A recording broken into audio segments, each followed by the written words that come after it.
Okay, guys, let's move into part six of chemistry redox. So today I'm going to show you something else. I think all of you know this stuff, metal reactivity series, not ECS, metal reactivity series. We have all this, you should know. And then what is more important here is the higher the metal, it's called more electropositive, meaning it has got a higher ability to donate electron easily, which means it donates electron easily. Higher affinity. Affinity means kebolehan. The ability to donate electron increases. And then here it becomes less difficult, more difficult to actually donate electron as you go bottom. Right, okay.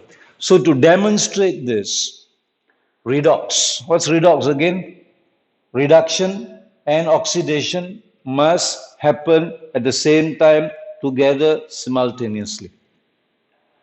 So we are looking at this point. This is nail, iron nail, ferrum, and here we have gel, agar, and inside here this gel is already mixed up with potassium hexacyanoferrate 3.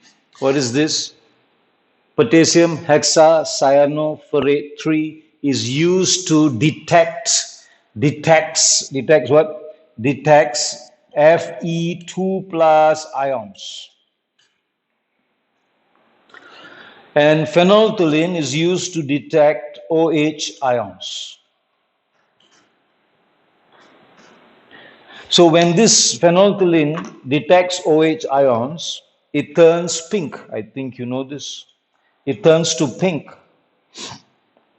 And here it will turn to dark blue.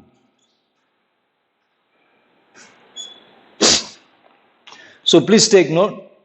3, this is 3. 3 will detect 2 plus. So the opposite will be, if you're using 2, ferrate 2, 2 will detect 3 plus. That's how generally it is. Okay? So therefore, the purpose of us adding this 2 inside here is to either detect the ferrum 2 plus ions or the OH hydroxyl ions. Now in this case, after some time, the iron starts to rust. Rusting process. What's a rusting process? Rusting means corrosion. So in other words, the iron here, the iron Fe is going to somehow slowly, we don't say rust, we say corrodes. It donates electron and is corroded very little. Are you okay? So it starts corroding and then slowly you'll see Fe2 plus being formed, very little. And then as the Fe2 plus is formed, the potassium hexacyanoferrate 3 will detect, and so you will see dots here and there, a little bit of dots here and there, of blue dots, dark blue dots. So the dark blue dots are showing that Fe2 plus has been produced. Are you okay? Now, why we are using gel or agar and not water? Because if it's water, the blue dots will quickly dilute and move everywhere. You cannot see the change. So by using the gel or the agar, we are slowing down the rate of diffusion of the color. Understand? So therefore, you can observe it clearly. So if it's just water or some solution, then it's going to diffuse too fast and the color cannot be observed. So it's very difficult. So that is the purpose of using gel or agar, which they may ask you in exam. Right? Take note of that. Next, the magnesium over here. This is now iron, but is wrapped or coiled with a magnesium. Now, as you know, magnesium is a higher metal, which means it's more electropositive. So please use this word. All right. So we should say magnesium is more electropositive than iron. That's the right word to say. So what does it mean? It means in some way magnesium will prevent the iron from corroding. This is called corrosion. So corrosion actually is another word for donation of electrons. So therefore, our explanation here will be the magnesium is more electropositive. So what does it do? So therefore, since it's more electropositive, it prevents corrosion of iron.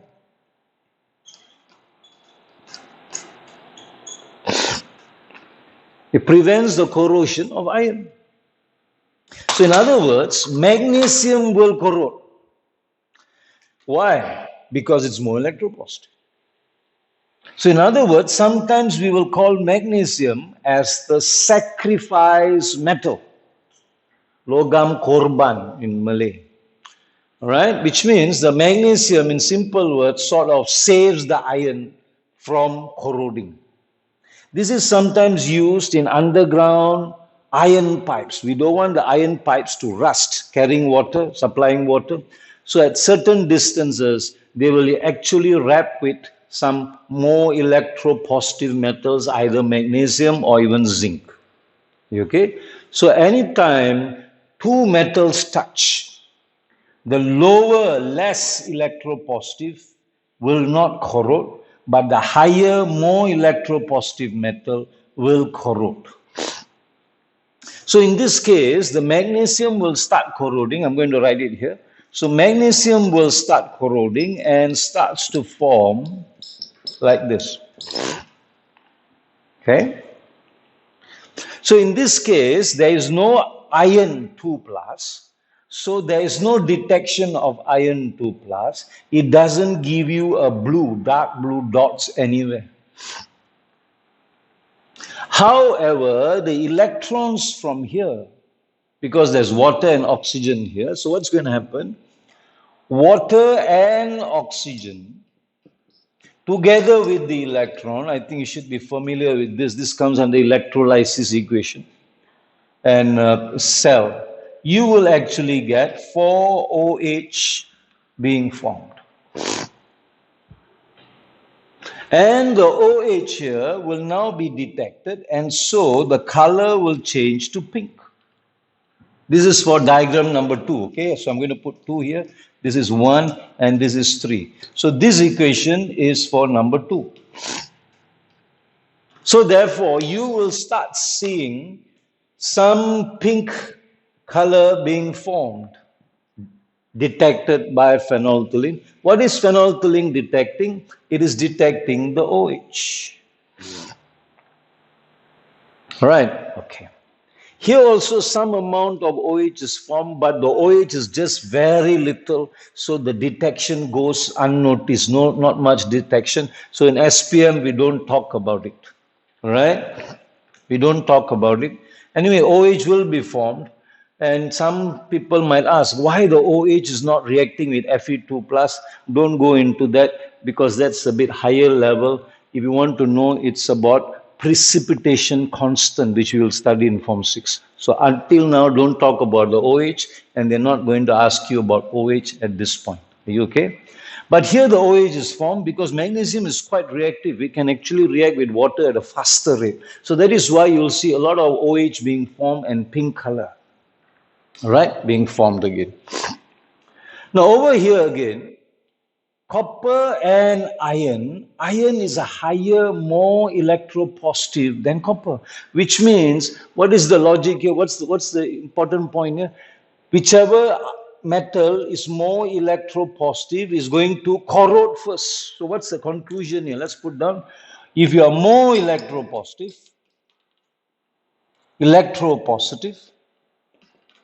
in simple words, you corrode first.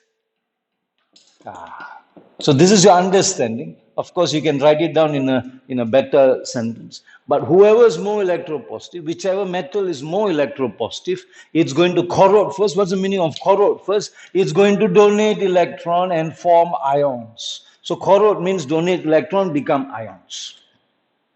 Okay. So over here, because the higher metal is this, so here the iron is going to corrode faster. Iron corrodes faster. Why? Because you're touching a lower metal. So what's the logic here? Here the iron corrodes very slowly. Here iron corrodes. It doesn't corrode. Magnesium corrodes because magnesium is higher. Here iron corrodes, but it's even faster because it's touching a lower, less electropositive. So whenever you're touching something which is lower, less electropositive, you corrode faster.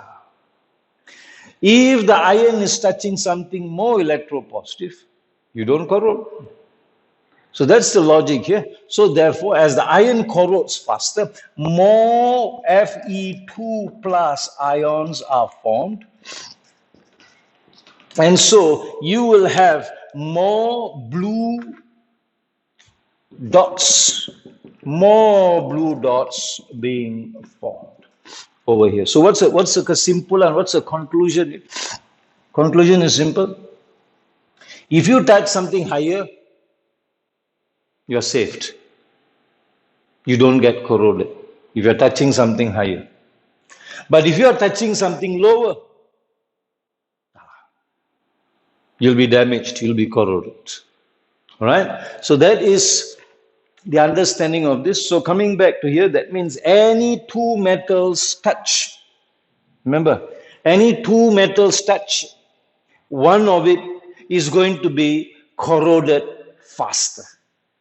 So in other words, sometimes they can ask you, you don't wear two types of rings in the same finger. That means I don't wear a silver and a gold because the silver is higher than gold, which means the silver will start corroding and you might get your skin damaged faster. All right? So similarly, if sometimes you're eating a chocolate and that foil, the aluminum foil covering that chocolate, accidentally touches into your teeth. Some of your teeth might have filling made from some metal, maybe mercury. That's old-fashioned. They don't use it anymore. But those old people, sometimes their filling is made from mercury or some other metal. So the aluminum or maybe a silver filling in the teeth.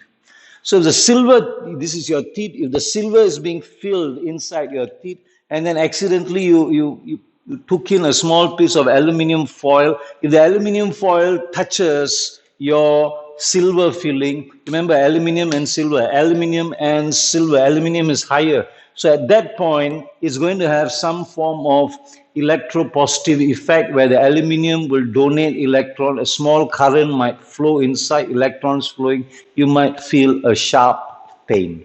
All right, so these are examples of redox, where two metals are touching. Are you okay? Very, very popular in exam. Over the last 20 years, I think 5 times they've asked. Even will come out for your final exam or your structure questions. All right, so take note. All right, so this is part 6. Thank you. Keep studying. All right.